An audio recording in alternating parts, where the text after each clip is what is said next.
अब देखो, अब हम लोग को सीखना है सिग्निफिकेंस ऑफ डिस्प्लेसमेंट करंट। मतलब मैक्सवेल ने यही इक्वेशन क्यों चॉइस किया।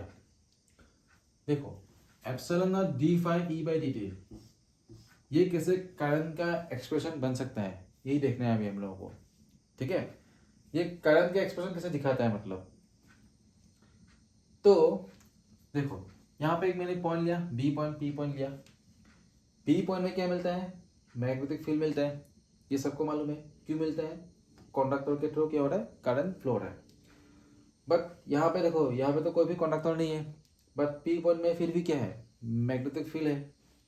तो मैक्सवेल ने इसलिए सोचा कि यहाँ पे करंट फ्लो होगा और उसका वैल्यू क्या होगा, आई डी होगा, और उसका नाम क्या होगा, डिस्प्लेसमेंट करंट। और उन्होंने ये भी बताया था कि डिस्प्लेसमेंट करंट क्यों मिलता है, due to changing electric field. जब कैपेसिटर चार्ज होता है, देखो ये क्या है, कैपेसिटर है कि नहीं, तो जब इसका चार्जिंग होता है तब इलेक्ट्रिक फील्ड क्या होता है, कॉन्टिन्यूसली चेंज होता है। तो चेंजिंग इलेक्ट्रिक फील्ड की वजह से यहाँ पे क्या हुआ, एक मैग्नेटिक फील्ड मिला पी पॉइंट में। अब दोनों को ये दिखाना है कि पी पॉइंट में जो मैग्नेटिक फील्ड मिला वो किस लिए मिला, चेंजिंग इलेक्ट्रिक फील्ड की वजह से मिला। तो उसको बोलने से तो नहीं होगा, उसको दिखाना भी है विद हेल्प ऑफ फॉर्मूला। तो ये भी दिखाना है, और ये कैसे करंट का एक्सप्रेशन बना ये भी दिखाना है। तो इसलिए इसका टॉपिक का, इस टॉपिक का नाम क्या हुआ, सिग्निफिकेंस ऑफ डिस्प्लेसमेंट करंट। ठीक है, तो देखो अभी ये दोनों क्या है, ये क्या है, पैरेलल पे रहेगी नहीं। तो फिर से आ जाओ, गॉस लॉ में आ जाओ।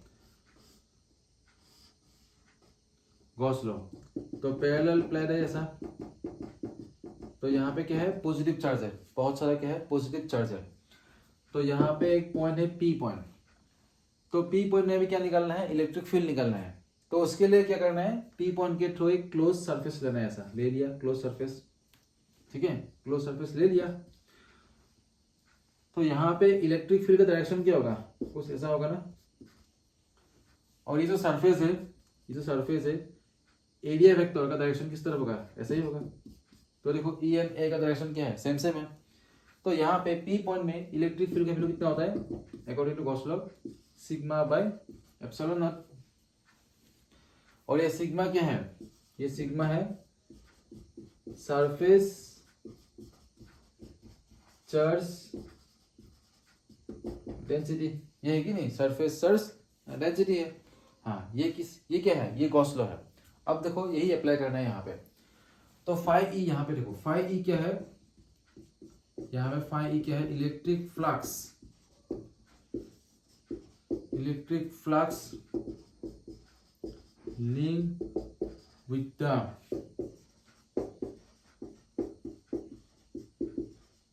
two plates of the capacitor। ये फाई क्या है, electric flux link with the two plates of the capacitor. मतलब दोनों प्लेट के बीच में इलेक्ट्रिक फ्लक्स कितना है, फाई ई है। ठीक है, ये तो हो गया। अब फाई ई का वैल्यू कितना होता है, देखो फाई ई का वैल्यू क्या होगा, ई ए होगा ना, क्या होगा, ई ए होगा। ये मालूम है हम लोगों को, electric flux equal to what, electric field into area vector, ये है ना। हाँ, तो यहां से क्या आया, E A cos 0 degree, and that means E A, ऐसा आ गया। अब phi E equal to what, E का वैल्यू कितना आया, cos लॉस है, sigma by epsilon naught, sigma by epsilon naught, और ए मींस एरिया, ऐसा आया।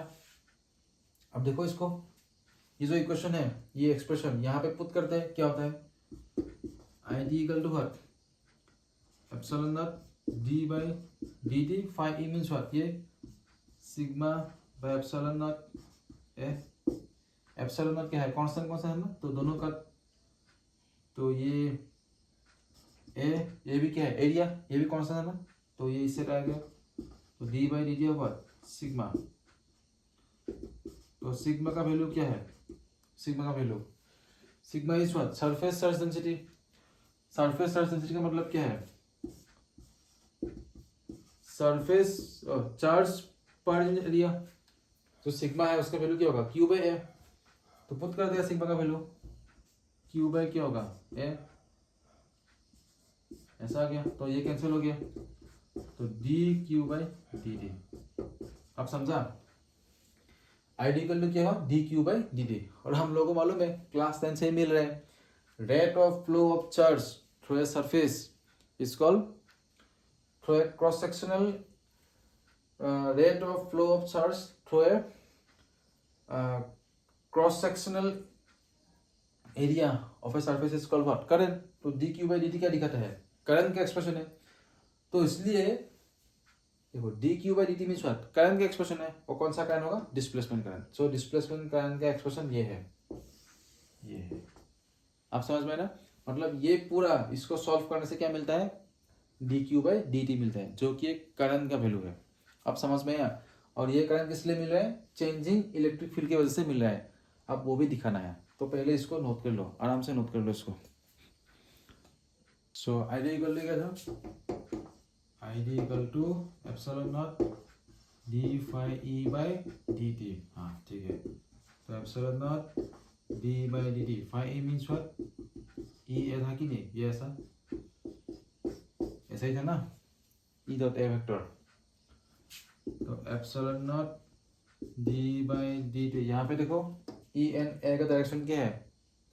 दोनों पैरेलल है कि नहीं? तो ई एंड ए के बीच में electric field and area vector के बीच में एंगल कितना है? 0 डिग्री। सो ई ए क्या होगा? cos 0 हो जाएगा। तो ये ई ए आया, ठीक है, ई ए। अब देखो ये जो ए है एक एरिया है कि नहीं? और ये जो प्लेट का एरिया है वो क्या है? कांस्टेंट है कि नहीं, या चेंज होता रहेगा? जो कैपेसिटर का प्लेट है वो क्या है? कांस्टेंट है। एक ही प्लेट होगा, मतलब जो प्लेट है वही होगा।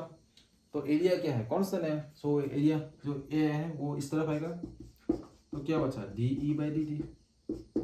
अब देखो dE/dt, इलेक्ट्रिक फील्ड क्या हो रहा है? चेंज हो रहा है। और इलेक्ट्रिक फील्ड चेंज होने से क्या मिलता है? करंट मिलता है। So if changing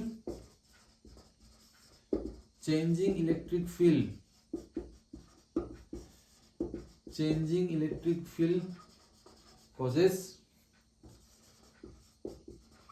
electric current, and that is called displacement current, and that is called what? Displacement current. समझ में है ना? अब अगर देखो if equal to 0, suppose equal to 0 नहीं, ई क्या है? कांस्टेंट। ई क्या है? Constant. Electric field suppose constant है, चेंज नहीं हो रहा है इलेक्ट्रिक फील्ड, तब क्या होगा? देखो तब I D equal to epsilon naught A. Constant का डिफरेंशिएशन क्या होता है? ई का वैल्यू कांस्टेंट, तो टाइम के साथ चेंज नहीं हो रहा है, तो क्या होगा? 0 हो जाएगा। तो 0 हो गया। अब क्लियर ना? समझ में ना? तो इलेक्ट्रिक फील्ड कांस्टेंट होने से कोई भी करंट नहीं मिलता है। और डीसी में क्या होता है? डीसी करंट में क्या होता है? इलेक्ट्रिक फील्ड चेंज नहीं होता, ठीक है। डीसी वोल्टेज में इलेक्ट्रिक फील्ड चेंज नहीं होता। तो उसी की वजह से कैपेसिटर क्या करता है? डीसी करंट को ब्लॉक करता है, ठीक है। और एसी को क्या करता है? अलाउ करता है। मतलब एसी करंट फ्लो होता है कैपेसिटर के थ्रू। वो क्यों होता है? बिकॉज एसी वोल्टेज में इलेक्ट्रिक फील्ड क्या होता है? चेंज होता है। सो उसी की वजह से करंट मिलता है कैपेसिटर के through, and that current is called what? Displacement current. तो ये हम लोगों ने पूरा सिंपल समझा। तो होप तुम लोगों को समझ में आ गया। फिर से लिख देता हूँ एक बार। In case of DC voltage, electric field क्या है? कांस्टेंट होगा। बोल ही दिया है, तुम लोग खुद से लिख लेना। तो ये फंडा है, मतलब displacement current and ampere secondary law का, ठीक है। सो इसको पूरा नोट कर लो, ये बहुत ज़रूरी है, एग्जाम में आता है। और नीट के एग्जाम में, जेईई के एग्जाम में ये कॉन्सेप्ट ज़रूरी है, ठीक है। इसको ध्यान से एक बार पढ़ो, नोट बनाओ, न्यूमेरिकल सॉल्व करो, ठीक है। Thank you.